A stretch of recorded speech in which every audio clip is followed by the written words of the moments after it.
Merci, et je passe... Thank you. And now I give the floor to the representative of Edmund Rice Institute Limited. Thank you. President, Edmund Rice International and Edmund Rice Centre for Justice and Community Education in Sydney welcomes this panel discussion.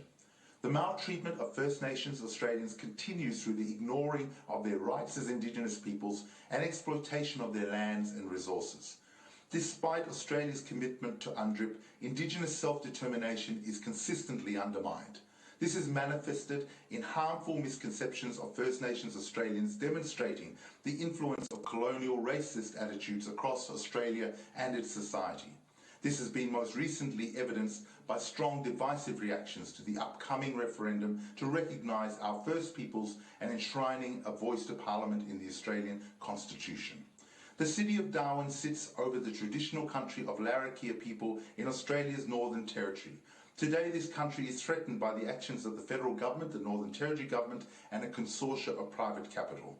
According to Larrakia Elder Eric Fejo, the federal government is moving forward with defence housing development on traditional Larrakia land at Lee Point, and have partnered with the Northern Territory government and private consortia to develop a liquefied gas and petrochemical plant at Middle Arm.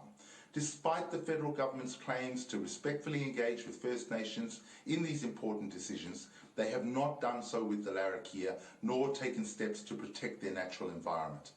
Can the panel share some measures that Indigenous people can take to protect and uphold their land ownership and control over natural resources, to hold their nation state and in turn subnational governments accountable to uphold the Articles of UNDRIP, to protect future generations and their living environment from the devastating impact of climate change? And finally, can you share some good practices that countries have taken to protect self-determination of Indigenous peoples?